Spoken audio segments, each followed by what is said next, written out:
Привіт всім! От я в своїй майстерні.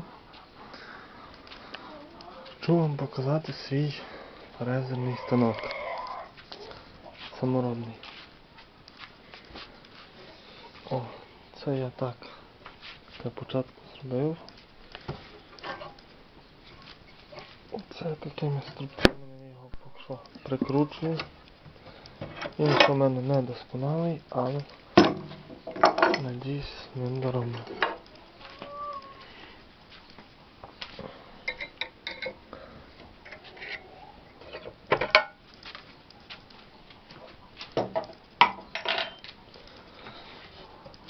От знімаємо, от у нас є частка.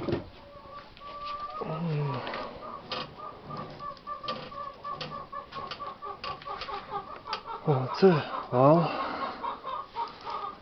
Іде.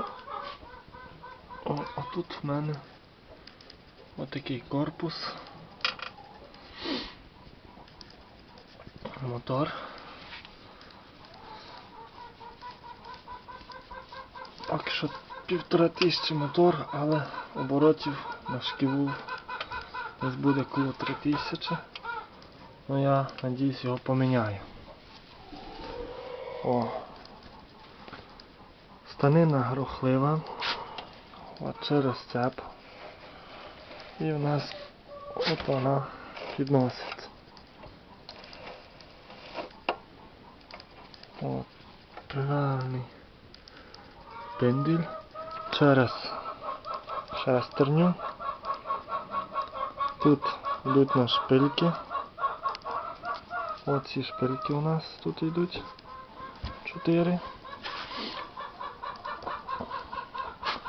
І я собі відношу, до якої мені потрібно.